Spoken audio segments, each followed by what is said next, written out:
Meus queridos, hoje a igreja celebra Santa Catarina de Sena. Eu tenho um desejo ardente de falar da vida dos santos, embora a gente já não escute mais, infelizmente. Por quê? Primeiro que os pastores hoje já não leem mais a vida dos santos, e o que animava a vida de um santo é conhecer a vida de outros santos. Depois dos evangelhos, o que mais animava a vida dos santos é ver o que os outros santos passaram, as tribulações, as provas, como eles foram fiéis.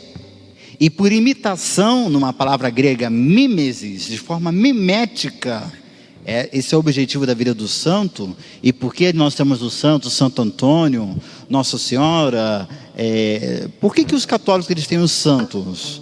Não é porque a gente gosta de ficar olhando para a imagem deles e pensando que eles podem nos atender e fazer milagres por nós. Não, é porque nós queremos imitá-los de forma mimética. A mimesis, a cópia, né? Um santo se faz olhando a vida do outro, né? Então, toda vez que a gente celebra um santo, a igreja celebra um santo, o que ela quer é não que você seja igualzinho a ele, porque Deus é muito criativo nas suas obras, na sua perfeição, mas quer que nós o copiemos na devoção e na prática, né? Diz um grande rabino, contando a história que Deus é criativo, Deus não quer que ninguém se pareça com ninguém. Todo santo é único e individual, insubstituível e irrepetível na história da igreja.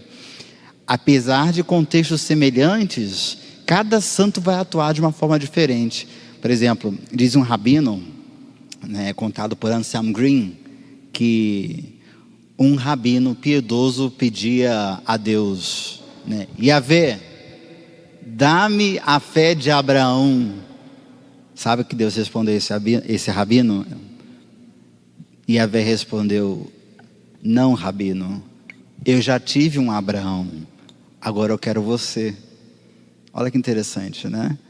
Às vezes a gente quer copiar o santo fulano, santo ciclano, santo beltrano, mas ainda não há um santo Alain, ainda não há um santo fulano, santo beltrano, e Deus quer você, Deus quer a tua santidade. Hoje a gente faz memória do século XIV, particularmente em 1347, nascia em Siena, lugar da Toscana, atual Toscana, Itália, Catarina de Sena, uma menina que já revela a santidade desde pequena.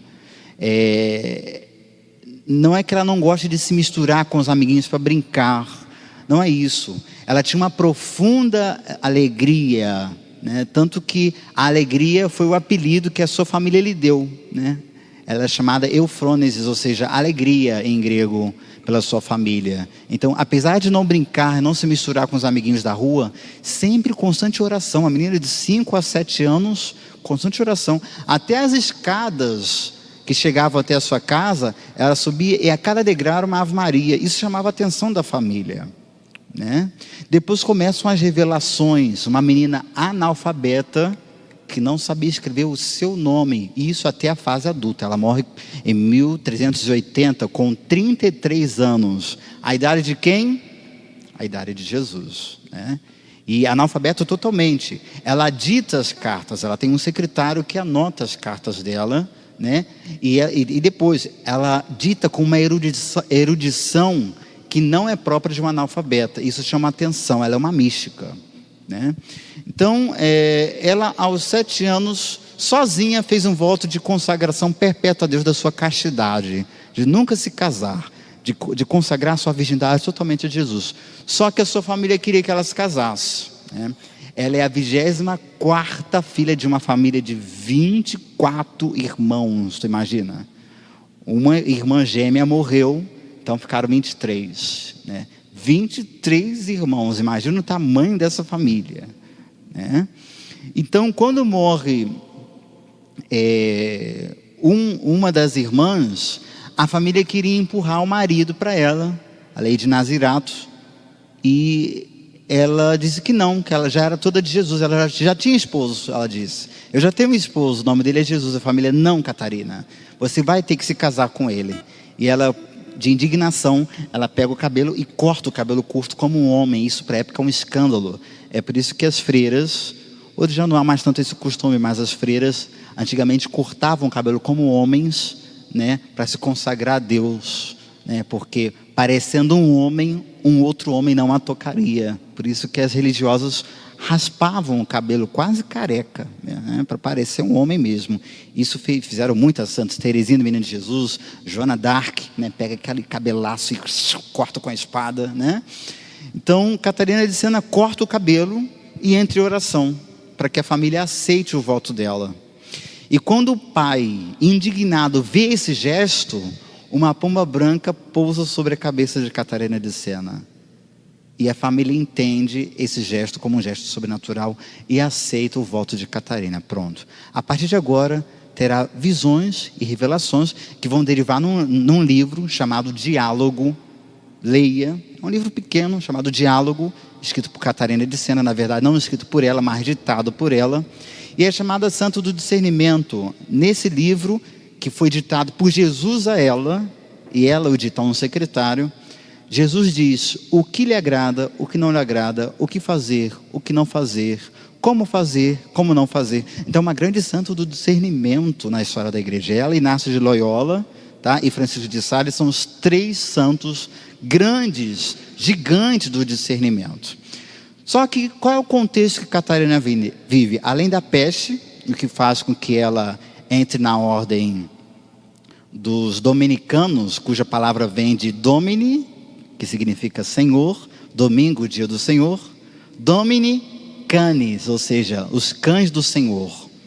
Por que os dominicanos receberam esse nome? Porque eles ladravam, em nome da doutrina, eles eram ferozes por defender a doutrina. Hoje não, a gente, pela doutrina católica, a gente tem um falso irenismo, né, do tipo, não importa que todo mundo tenha paz, tudo que vem de Deus está bom, a gente diz assim, né? Não, nem o demônio também fala de Deus, e não é bom. Cuidado com esse falso irenismo que em nome da paz tudo é válido. Não. Os dominicanos defenderam com fé feroz a fé em Deus. Por isso ela entra para os dominicanos, os cães do Senhor, né? Domini Cani, né?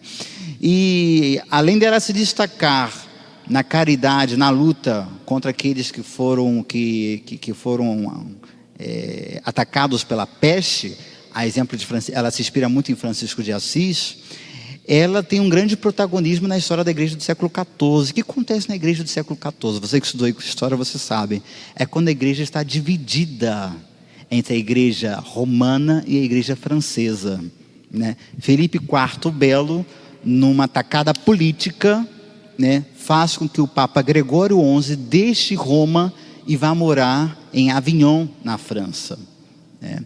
Então, foi uma divisão tremenda, porque os papas italianos, os cardeais italianos, melhor, escolhem um outro papa. Então, é um período de 70 anos, onde a igreja teve 2 papas vigentes. Mas um era o verdadeiro, o outro era o falso. E a igreja não sabia a quem obedecer. Não é esse momento que a gente está vivendo agora. Nós também temos 2 papas. O Papa Francisco, que está em atividade, e o Papa Bento, que está em oração e em contemplação. O Papa Bento é emérito. Ele não está em atividade. A atividade dele é a oração, tá? Nós estamos em momentos tão difíceis que nos tocaram 2 papas. Só que Bento XVI já não é mais papa, ele é emérito. No século XIV, Felipe IV Belo da França queria que a sede da igreja fosse na França. A França já foi a princesinha da igreja católica, assim foi chamada por muito tempo, né? E quase todos os cardeais, por questões políticas, eram franceses. Isso não soou bem aos ouvidos de Jesus, e Jesus revelou a Catarina de Sena e disse: Catarina, vai lá. Catarina, por isso, olha o que uma mulher faz para unir a igreja. Por isso que ela cria pontes ao invés de muros. Catarina de Sena, isso Toscana, vai até Avignon, França. Olha a viagem que essa mulher fez em tempos em que viajar era super difícil, século XIV. Ela entra com autoridade, uma analfabeta, aponta o dedo para Gregório XI e diz: santidade É o Senhor quem te ordena: voltai a Roma. Tu imagina uma igreja que por 70 anos, e basta te lembrar que o Vaticano, ele é um país próprio dentro da Itália. O Vaticano é um país, né? Então 70 anos um país ficou abandonado, né? Foi feito o que se queria ali. E aí cresceu a corrupção, cresceu a imoralidade dentro da igreja. Catarina viu de tudo que você pode imaginar. Se você reclama do teu padre, se você reclama da igreja de hoje, tu não soube o que Catarina viu no século XIV. Ela diz: voltai à igreja de Roma. Sai daqui de avião agora, porque eu não sinto cheiro de santidade nesse lugar. Te digo mais, sinto o cheiro podre de Satanás nesse lugar. Gregório XI escuta o conselho de uma religiosa, olha a humildade também, e volta para a sede de Roma, onde está até hoje. Até hoje a sede é Roma, é o Vaticano, o país, um estado, né?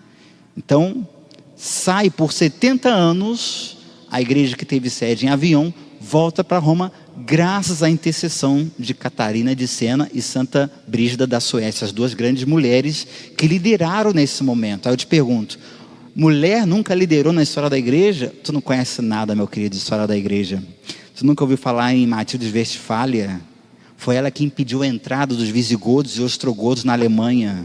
Uma grande rainha. Se a Alemanha, né, foi um grande país, e o é até hoje, né, mas já foi muito mais graças a Santa Matilde. Tu nunca ouviu falar em Santa Hildegard von Bingen, a primeira mulher a pregar na história da igreja, teóloga, filósofa, botânica, mística. A igreja teve muitas mulheres, meus queridos, que lideraram na história da igreja.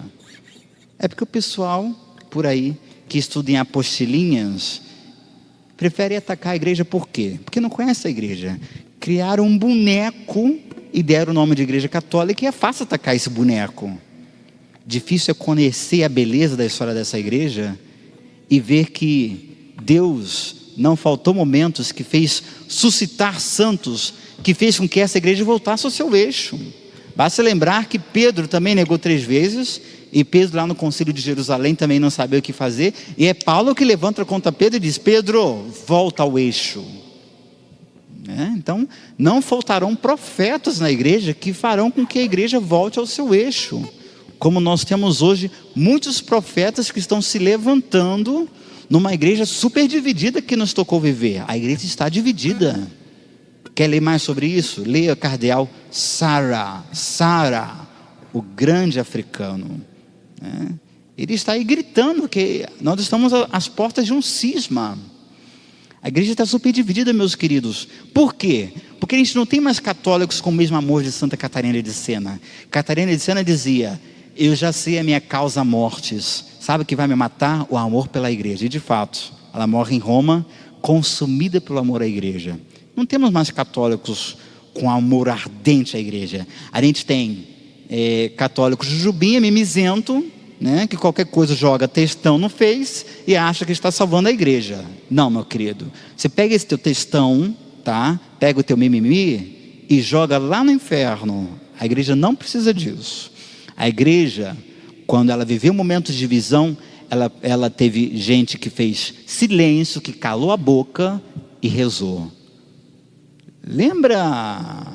Basta lembrar o grande Bento de Núrcia, que viu uma igreja mais corrupta que Catarina de Sena. O que ele faz? Jogou no Face? Jogou no ar? Né? Jogou os 4 ventos, a podridão da igreja, como Lutero fez? Não. Ele vai para uma caverna e ele reza. Então hoje vamos pedir a Catarina de Sena que nos dê esse amor pela igreja, sabe? Ela contempla uma igreja dividida, politizada, altissimamente politizada. Por quê? Porque a igreja vai para Avignon por questões políticas, não religiosas, né? E hoje a gente vê muita política mesclada na história da igreja. Abre as páginas da história da igreja de hoje, estou falando da igreja contemporânea, e você vai ver uma igreja de esquerda, uma igreja de direita, um brigando contra o outro, cardeais a favor de Lula livre, cardeais bolsominions, uma briga tremenda que ninguém sabe a quem seguir. Que vergonha que está a história da igreja hoje. Mas o que falta? Faltam santos que, em vez de ficar emitindo posições políticas, oram. Então, que Catarina de Sena hoje nos ensina a orar pela igreja, sabe? Orar e profetizar. Ela que teve o dom da ciência, não sabia escrever o seu nome, mas consultada pelo Papa da época, consultada por todos os cardeais da época e consultada por reis e rainhas da época. A mulher mais respeitada do século XIV. Você tem uma noção, que mulher é essa? Né? A gente precisava de uma Catarina de Sena hoje, né? Se cada paróquia tivesse uma Catarina de Sena, a gente estaria bem, né? Uma mulher que bota o dedo na chaga e com autoridade discreta, nunca gritou. O grito é sempre um desespero, é sempre uma falta de confiança e é sempre uma insegurança. Uma caridade e uma autoridade discreta. Catarina apontava o dedo na chaga da igreja e dizia: Gregório XI, santidade, eu como humilde serva, em nome de Jesus Cristo, volto para a igreja. E para terminar, Jesus aparecia muito a Catarina de Sena. Inclusive, teve um sacerdote, teve um grande ranço dela. Normal, né? Porque as pessoas de Deus, elas vão ser perseguidas. Isso é um fato. Se você quer ser de Deus, prepare-se para perseguição. Se ninguém te perseguiu até hoje, é porque de Deus você não é. Assim, tá? Então, uma vez um sacerdote negou a comunhão para ela. Foi celebrar no convento das dominicanas. Aquela fila, as religiosas foram receber a comunhão. Ela se ajoelhou para receber a comunhão. O sacerdote fez: levanta, a você eu não vou dar a comunhão. Uma lágrima desceu e ela, humilhada, voltou para o seu banco e aceitou com humildade que ela não ia receber a Sagrada Comunhão. Ela não sabia a causa, ela não tinha feito nada. Sabe o que aconteceu? A Eucaristia saiu do sacrário e misticamente foi até a boca de Catarina de Sena. Ela recebeu a Sagrada Comunhão, né? E Jesus aparece a ela nesse livro Diálogo, e com isso eu termino para não me alongar muito, e disse a ela o que aconteceria àqueles que se levantassem contra os ungidos do Senhor, dos pontos dos sacerdotes. É uma das páginas que me dá mais arrepio nesse livro Diálogo. Jesus fala sobre os escolhidos dele, né? Os sacerdotes são os meus eleitos. Eu os escolhi com todos os defeitos do mundo. Ai daqueles que se levantarem contra os meus ungidos. Ai daqueles que caluniarem. Ai daqueles que falarem mal dos sacerdotes. Queimarão muito gravemente no fogo, nas chamas do inferno. Catarina se assusta com essa afirmação e diz: mas Senhor, e aqueles sacerdotes que fazem vergonha na tua igreja? A tua igreja está cheia de sacerdotes que estão fazendo vergonha, Senhor. E a esses? Por que o Senhor não faz alguma coisa contra esses sacerdotes? Ele disse: os julgamentos desses maus sacerdotes compete a mim, não a vocês. Eu os julgarei, não vocês. Eles serão sempre os meus ungidos. Respeitem os sacerdotes, e por mais pecados que eles tenham, não faleis mal deles. Aquele que falar mal de um sacerdote estará em pecado mortal, disse Jesus a Catarina de Sena. Isso é muito grave, minha gente. Eu conheço gente, só para terminar, tá? Eu estou terminando há 30 minutos, mas não termino. Porque essas histórias me entusiasmam, sabe? Falta muito a vida dos santos para a gente hoje. Por isso que eu fiz aqui o curso de apologética, e vamos voltar. Eu conheço pessoas que se levantaram contra os sacerdotes e tiveram as suas vidas envergonhadas. Eu nunca conheci uma pessoa que se levantou contra um sacerdote e tenha a sua vida terminada bem. Nunca conheci. Só para você ter um pouquinho de temor pelos sacerdotes. Fala mal do sacerdote e você vai ver que Deus vai tirar a bênção da tua vida. Foi o que Jesus disse a Santa Catarina. Leia o Diálogo, viu? Que Catarina de Sena interceda por nós e nos ajude a ter um profundo amor pela igreja, mesmo dividida, mesmo com sacerdotes indignos, mesmo com sacerdotes asquerosos que nos dá vontade de vomitar. Oremos por eles, jamais julgá-los. Os julgamentos deles compete ao justo juiz, nem a mim e nem a você. Louvado seja o nosso Senhor Jesus Cristo, para sempre seja.